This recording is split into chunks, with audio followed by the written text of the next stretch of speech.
Tiliklah pergumulan setiap umat Tuhan. Tak ada satupun putra-putrimu yang kau telantarkan Tuhan. Kau adalah Allah yang bertanggung jawab.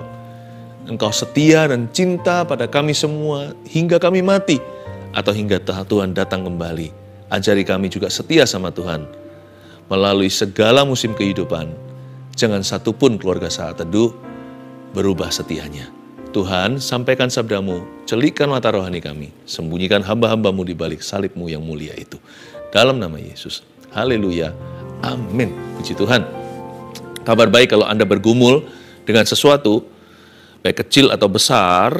Yang kecil dipedulikan, apalagi yang besar, ya kan? Tuhan itu peduli pada Anda dan saya. He cares for you. Dan kadang-kadang pertolongan Tuhan tidak seperti yang kita harapkan. Bukan berarti Tuhan nggak menolong kita. Karena itu jangan cepat-cepat konklusi, karena manusia itu cetek sekali pikirannya. Karena itu saya beri judul hari ini, kita belajar dari Bapak Yakub, Allah bergulat dengan kita supaya nggak berhenti, nggak berakhir maksudnya. Tidak ada endingnya sentence kalimat itu nanti di poin 1, 2, 3. Tapi tulis dulu judulnya, Allah bergulat dengan kita supaya apa ya?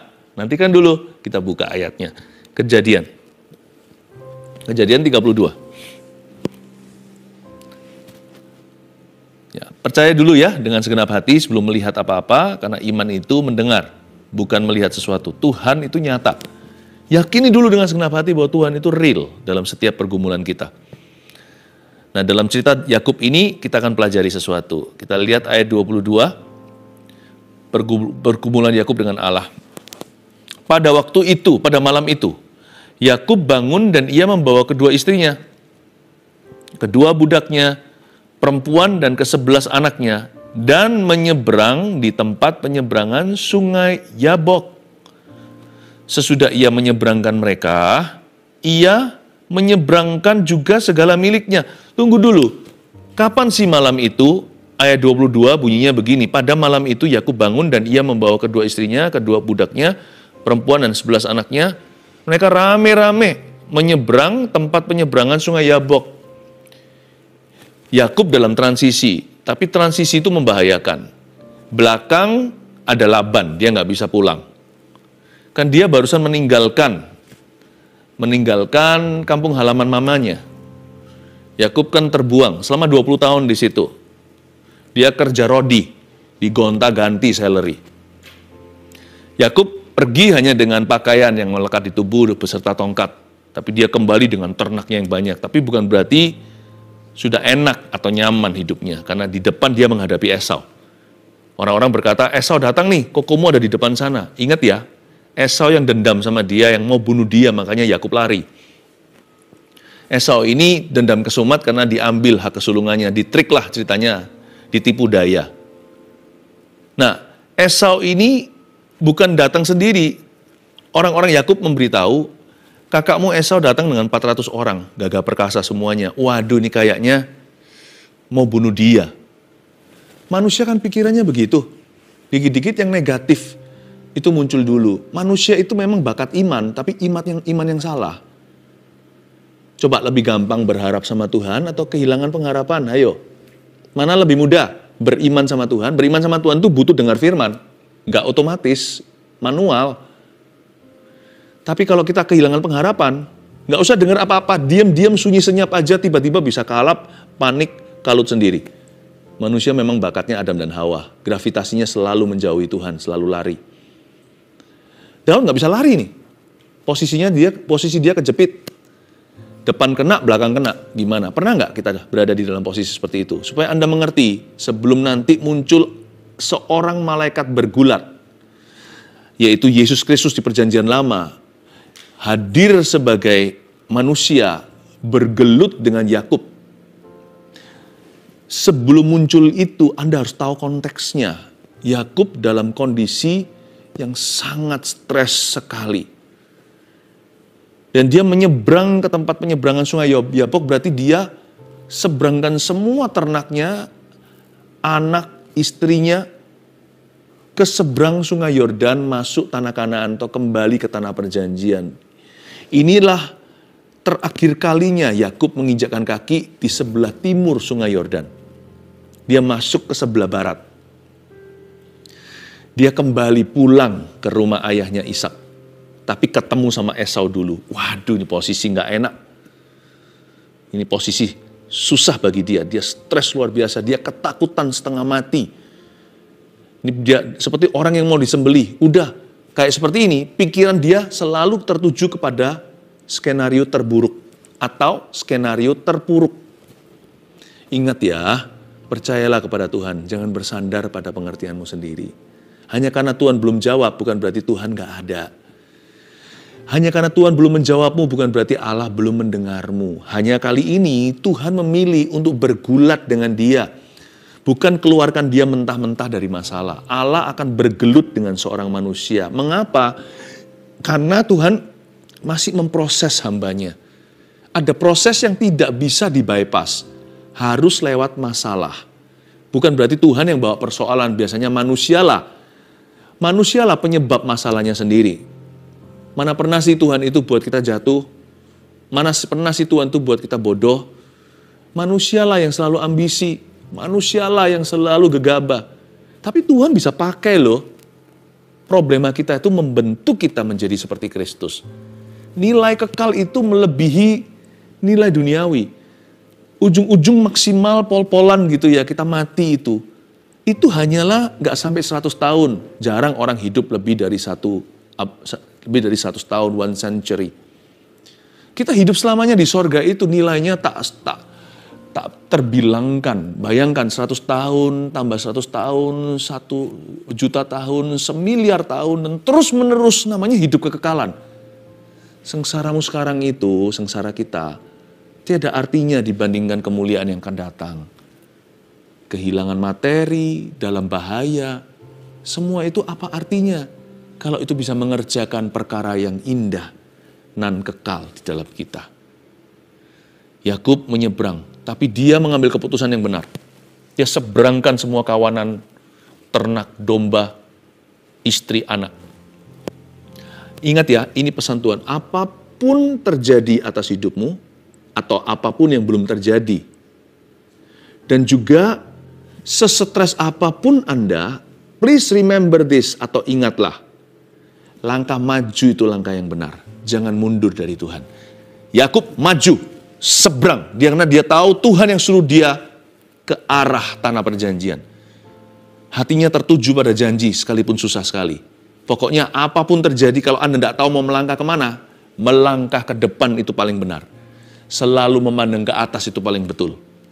Never retreat. Tidak boleh mundur. Karena faith, iman itu artinya tidak mundur ke belakang. Ingat itu ya, iman itu tidak mundur sama sekali. Ya mungkin majunya dengan mencucur air mata. Bahkan beberapa orang dengan peluh darah. Kita itu maju berdarah-darah.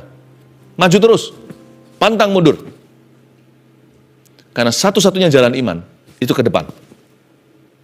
Lari bukan jalan Tuhan, mundur bukan jalan Tuhan. Kembali ke masa lalu juga bukan jalan Tuhan. Maju ke depan bersama dengan Tuhan. Yakub nggak peduli, dia majukan. Padahal seharusnya menurut saya kalau sampai diserang beneran, lebih baik kan di seberang Yordan. Kan dia bisa lari, sana kan masih harus menyeberangi air, apalagi kalau Yordan, sungai Yordan lagi pasang. Kalau saya jadi Yakub main aman, udah di seberang sungai Yordan, di sisi kanan atau di sisi sebelah timur. Dia seberangkan dulu. Itulah iman. Iman itu percaya dulu, melihat nanti. Ayat 23. Sesudah ia menyeberangkan mereka, ia menyeberangkan juga segala miliknya. Lalu tinggallah Yakub seorang diri. Dan seorang laki-laki bergulat dengan dia sampai fajar menyingsing. Wow, waktu Yakub tertinggal seorang diri setelah menyeberangkan, dia letih sekali. Mendadak muncullah seorang laki-laki, misterius sekali, bergulat sama dia. See, not until you feel alone or lonely, God will not appear to you. Kadang-kadang Tuhan izinkan kita itu merasa sendiri dulu. Sungguh-sungguh kiri kanan tidak ada pertolongan, bukan kemanakah aku dapat pergi. Ini loh ayat yang saya pikirkan. Ini, aku melayangkan pandanganku. Dari manakah pertolonganku? Pertolonganku bukan dari gunung ini, gunung itu. Pertolonganku datang dari Tuhan, the maker of heaven and earth. Pembuat langit dan bumi. Tuhan izinkan Yakub seorang diri. Itu bagi kita alone. Atau mungkin tidak alone lah, kita ada orang di kiri kanan. Tapi kita feeling lonely. Itu saat tepat untuk mencari wajah Tuhan. Saat indah, ku berhadapan denganmu, memandang wajahmu Yesus kekasih jiwaku. Itu waktunya mencari wajah Tuhan. Nah, bukan Yakub yang cari gara-gara loh ya. Bukan Yakub yang bergulat dengan dia. Coba baca sekali lagi ayat 24. Dan tinggallah Yakub seorang diri. Oke, kita mengerti. Tuhan tunggu sampai dia sendirian. Baru Tuhan mewahyukan. Dan seorang laki-laki bergulat dengan dia. Nggak tanggung-tanggung sampai fajar menyingsing sampai pagi. Ini yang saya sebut the wrestling Christ. Kristus yang bergulat. Ini Yesus Kristus. Di perjanjian lama, nanti ditanya nama, dia tidak mau beritahu. Karena sakral. Ini bukan malaikat. Kalau malaikat selalu memberikan identifikasi. Kalau Allah selalu berkata, aku adalah aku. Nggak usah tanya, nggak usah banyak tanya. Kamu tidak layak. Ini Yesus. Saya sebut Yesus sang pegulat. Dia menggulati atau bergelut dengan Yakub. Why? Karena Anda harus tahu sifat Yakub. Yakub itu alot sekali orangnya. Orangnya licin sekali. Bahkan terkesan bukan cerdik, tapi licik. Yakub itu orangnya banyak sekali lemak-lemak karakter yang tidak perlu. Bagaimana dia bisa menjadi bapak Israel kayak begitu? Tuhan harus gelut sama dia untuk mengkikis kedagingannya.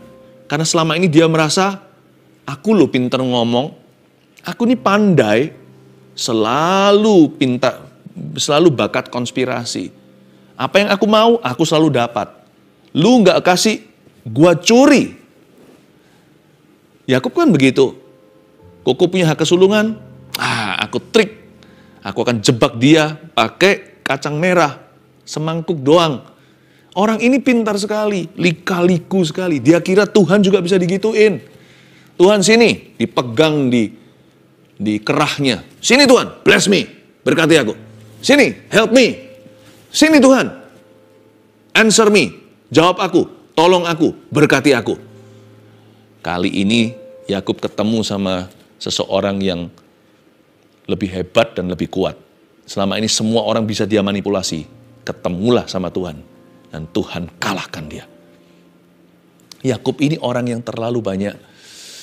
Dia ini belum menyerah sama Tuhan. Ini orang bukan hanya berulah. Orang ini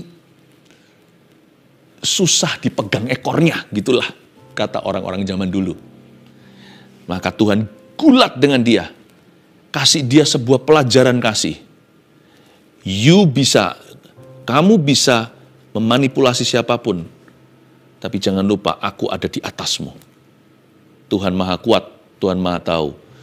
Ayat 25, ketika orang itu melihat bahwa ia tidak dapat mengalahkannya, ia memukul sendi pangkal paha Yakub, sehingga sendi pangkal paha itu terpelecok ketika ia bergulat dengan orang itu. Masa sih Allah tidak bisa mengalahkan seorang manusia? Loh, Tuhan Yesus tidak. Tuhan Yesus di sini, di perjanjian lama, seperti seorang malaikat, seperti soal malaikat dalam wujud manusia berjumpa sama Yakub. Ingat nanti ya, Yesus juga berjumpa sama Yosua sebagai panglima bala tentara Allah. Hampir-hampir sama Yosua diajak gelut. Tapi diberitahu, tanggalkan sepatumu, tempat kamu berdiri itu suci. Ketika ditanya, kamu kawan atau lawan? Dia tidak memberitahu. Karena dia tidak selevel dengan kita. Dia berkata, tanggalkan sepatumu. Ketika ditanya, kamu lawan atau kawan? Tanggalkan sepatumu. Langsung tahu, malaikat tersebut bukan malaikat biasa dan tidak berada di liga kita. Waktu ini juga dia gelut sama Yakub. Nih, saya ajari kamu untuk menundukkan diri sama aku. Saya ajari kamu bagaimana caranya untuk berserah. Saya ajari kamu bagaimana nurut. Saya ajari kamu bagaimana tulus.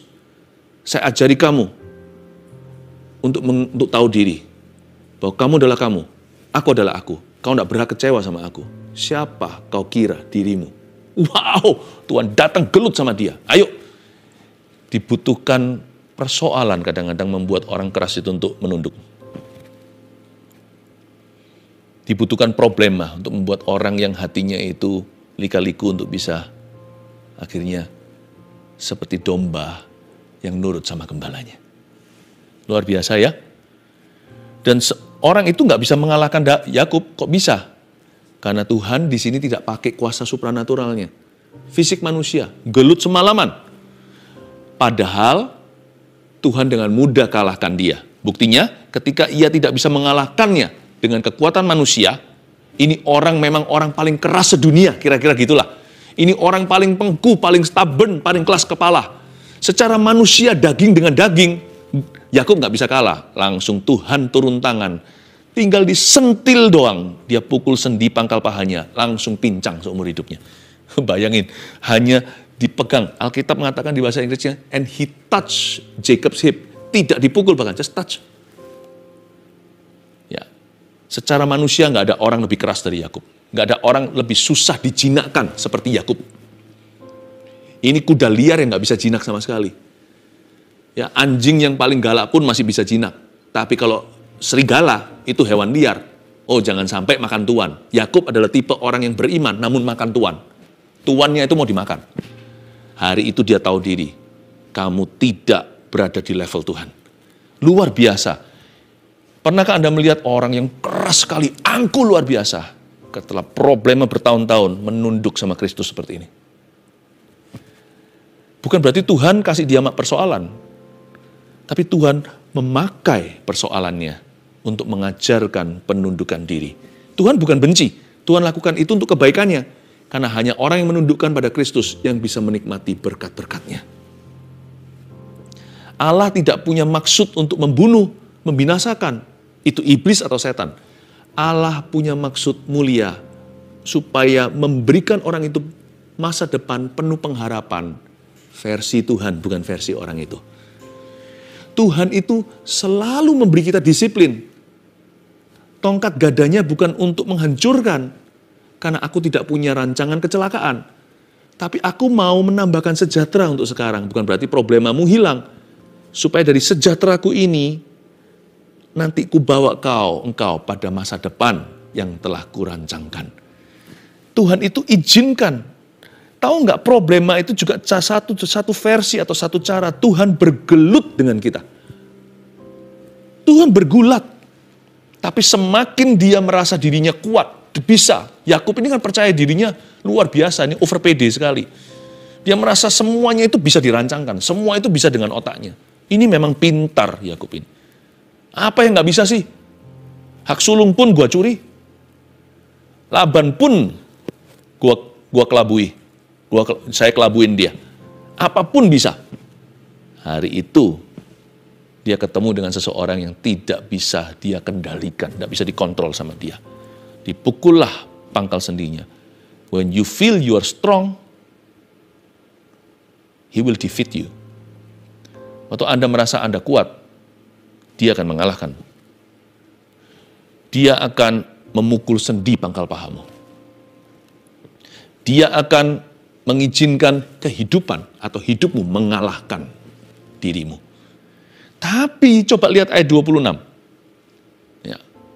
Lalu kata orang itu, biarkanlah aku pergi. Sahut Yakub, kan dia sudah mau pergi nih.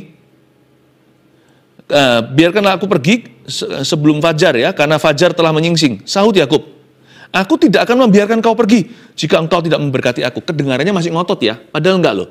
Kalau Anda baca di Hosea 12 ayat 5, nggak usah dibuka. Di sana dituliskan bahwa Yakub itu dari kecil, dari kandungan belum bisa berpikir, sudah bisa pegang tumit kakaknya si Esau. Tapi kali ini ketemu sama malaikat, dia merengek. Alkitab mengatakan dia memohon kepada malaikat itu dengan siapa dia bergulat. Dia memohon kepada malaikat itu agar memberkati dirinya dan dia memohonkannya dengan mencucurkan air mata di Hosea. Kedengarannya masih ngotot, sahut Yakub kan? Ini bukan sahut-sahutan. Sahut Yakub di sini adalah erangan. Ketika dia berkata, Lord, dia menangis, I will not let you go. Dan dengan rendah hati dia berkata, bless me. Berubah tuh Yakub. Dari yang alot keras, pengku, bersikuku, stubborn, sombong sekali, merasa bisa sendiri, nggak perlu Tuhan, Tuhan hanya tambahan. Wong aku pinter ngomong loh, fasilida, pinter otaknya, bisa memikirkan gimana caranya, strategi untuk mendapat yang kuinginkan. Wah, sehari itu dengan berserah dan dengan air mata, kata Hosea, dia berkata, please don't go. Jangan pergi. Bless me. Dengan air mata yang mulai berlinang-linang berkaca-kaca di kedua bola matanya. Dia memandang Tuhan dengan rendah hati dan menyahut begini. Lord, have mercy on me. Tuhan, kuserahkan jiwaku kepadamu. Berbelas kasihanlah. Wow. Kira-kira seperti itu gimana? Tuhan hajar dia kalau sudah demikian? Coba baca. Ya, ayat 27. Bertanyalah orang itu kepadanya, siapakah namamu? Sautnya Yakub. Ayat 27. Ketika dia berserah, Tuhan langsung tanya, what's your name? Masa Tuhan nggak tahu? Tapi Tuhan suruh dia ngaku kalah. Tuhan suruh dia ngaku salah. Tuhan suruh dia ngaku tak berdaya. Sahutnya, Anda bisa rasa nggak? Sautan kali ini penuh dengan getaran. Sautnya, ya, Yakub. Mau tahu kata Yakub? Yakub itu artinya, aku penipu. Ya Tuhan, aku itu orang yang memang begini. Nggak baik biakku dari dulu. Aku ini punya karakter flaw. Aku ini punya cacat karakter. Tuhan, aku tipu kanan kiri, itu jadi karirku selama ini. I'm sorry.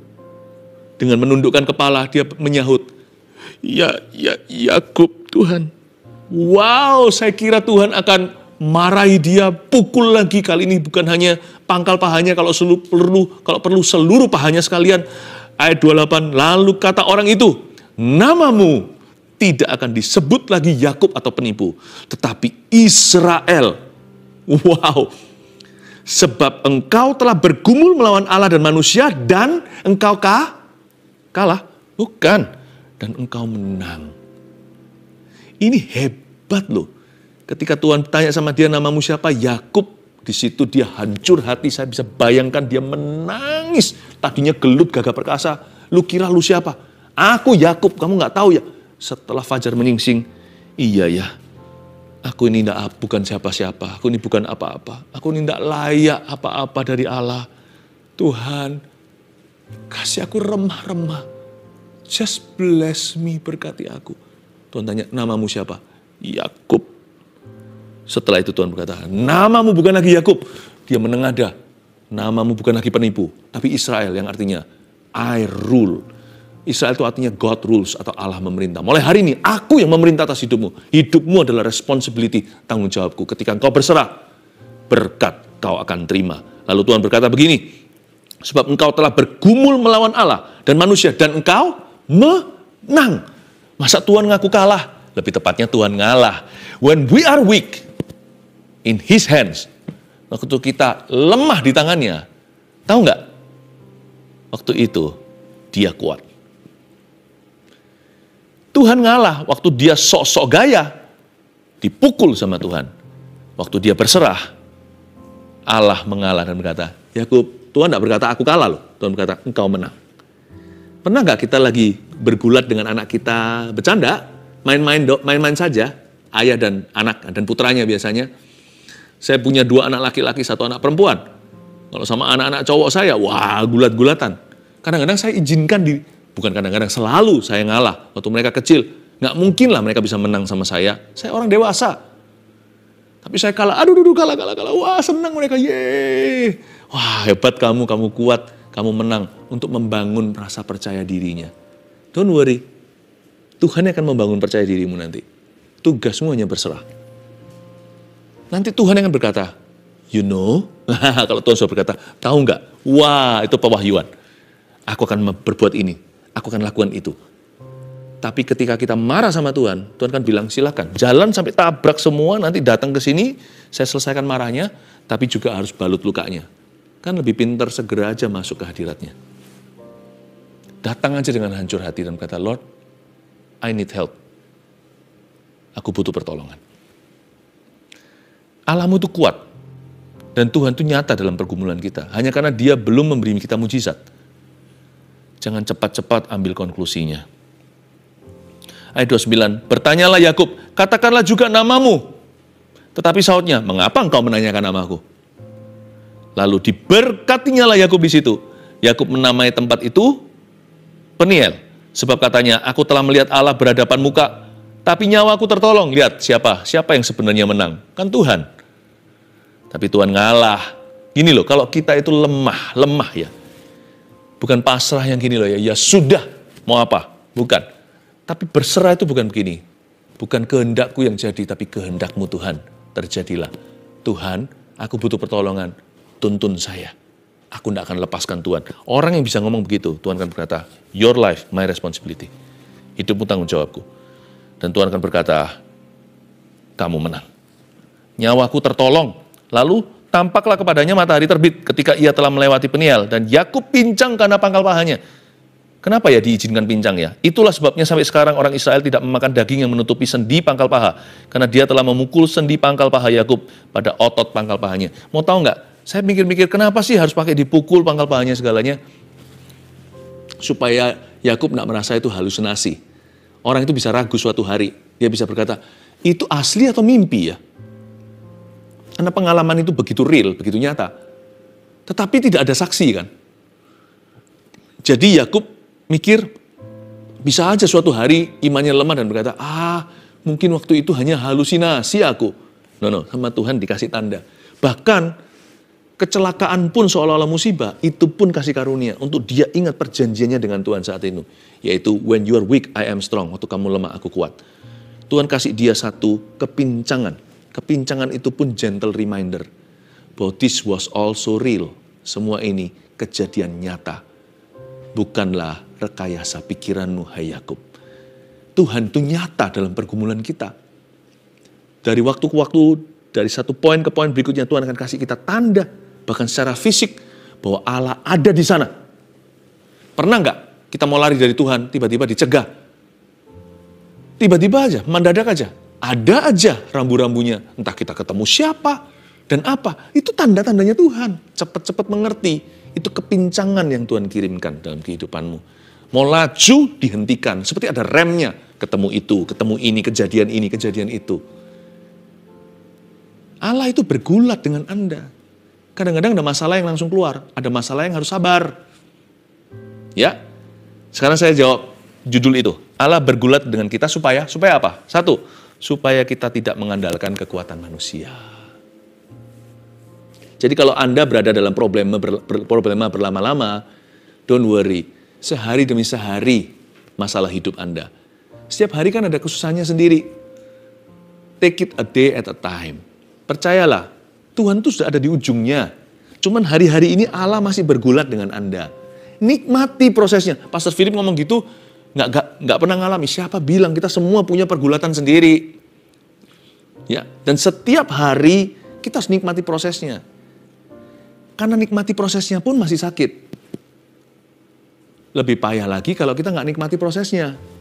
Karena prosesnya menyakitkan. Kalau kita nggak nikmat, double sakit. Nggak punya pilihan sih. Saya harus nikmati prosesnya Tuhan. Kalau nggak, saya bisa mati di tengah. Saya bisa kecolongan. Iblis bisa mencuri, membunuh, membinasakan. No, I must enjoy God's process. Even though, sekalipun, proses itu sama sekali tidak enjoyable. Tidak nikmat. Siapa sih suka ketika diproses oleh Tuhan? Bukankah dikatakan di Alkitab, ketika Tuhan menyesah anaknya? Ya kan? Dan duka cita yang mendahului kemenangan itu di perjanjian baru. Siapa? Ketika seorang itu didisiplin sama Tuhan, itu tidak mengenakan. Tapi nanti coba bayangkan, tuaian kebenaran yang akan dia raup dalam hidupnya setelah masa-masa susah. Itu yang harus diperhitungkan. Kemuliaannya itu loh nggak sebanding dengan rasa sakit sekarang. Ya. Nah, yang pertama Allah bergulat dengan kita supaya kita tidak mengandalkan kekuatan manusia. Tuhan sedang mengkikis kedaginganmu dan kedaginganku. Kedua, Allah bergulat dengan kita supaya kita belajar berserah penuh kepadanya. Because in surrender and in trust is found God's blessing. Restu Tuhan itu dalam surrender kita, waktu kita berserah dan waktu kita percaya. Bedanya berserah dengan pasrah apa? Bedanya sini. Berserah itu jodohnya percaya. Pasrah itu juga kayak berserah, tapi pasrah itu jodohnya nggak percaya. Yang membedakan berserah dan pasrah itu rasa percaya. Pasrah itu udah lepasan, udah nggak percaya. Berserah itu juga lepaskan, tapi lepaskan dalam percaya. I surrender all. Aku tahu Tuhan, aku lakukan bagianku. Tuhanlah yang menentukan. Bedanya di iman. Terakhir, Allah bergulat dengan kita supaya, ini tujuannya ya, catat ini, supaya kita diberkatinya dengan sifat yang baru. Tahu nggak nama Yakub diganti jadi Israel, dari penipu menjadi Allah memerintahnya? Disitulah Allah menjadikan seorang Yakub ciptaan baru. Masalah itu bisa mentransformasi kita. Ujungnya itu berkat materi bisa dikembalikan seperti Ayub. Bahkan orang-orang yang sudah mati pun Tuhan kasih replacement-nya. Nanti akan ada orang-orang baru dalam hidupnya. Tetapi coba Anda teliti dengan seksama. Orang yang keluar dari masalah dalam Tuhan ya, mereka akan punya sifat yang baru. Seolah-olah dapat nama yang baru. Yakub lewat pergulatan ini mendapat nama baru, jadi Israel. Sekarang, Anda nurut Yakubnya atau nurut Israelnya? Saya ini mau ikut manusia lama saya atau mengikuti manusia baru saya? Setiap kali saya dirudung masalah, keluar lagi, saya semakin diperbaharui. Seolah-olah dapat nama baru lagi. Ya, setiap kali saya keluar dari sebuah masalah, saya nggak bisa kembali lagi kepada manusia lama saya. Bukan sebelum saya bertobat, terlalu panjang. Ya, terlalu di belakang. Saya nggak akan bisa kembali ke manusia lama saya sebelum saya masuk masalah itu. Karena setelah saya masuk masalah itu, saya keluar jadi ciptaan lebih baru, saya jadi lebih dewasa. Saya jadi lebih tough, lebih kuat orangnya. Bukan jadi lebih pintar sih, tapi jadi lebih bijaksana. Masalah yang ku alami belakang itu nggak perlu di-hair lagi di depan. Dari sekarang sampai saya mati, atau sampai Tuhan panggil kembali, saya nggak akan pernah melakukan kebodohan atau kesalahan itu lagi. Karena masalah tersebut mengajarkan saya hikmat-hikmatnya. Sehingga saya berjalan makin lama makin kuat, hendak menghadap Allah di Sion. Tahu nggak? Di ujung setiap problema kita, ada sifat dan nama baru yang Tuhan berikan di dalam kehidupanmu. Itu pahalamu, membuatmu berjalan dalam berkat-berkat Tuhan seumur hidupmu. Look at that. God is blessing you. Haleluya.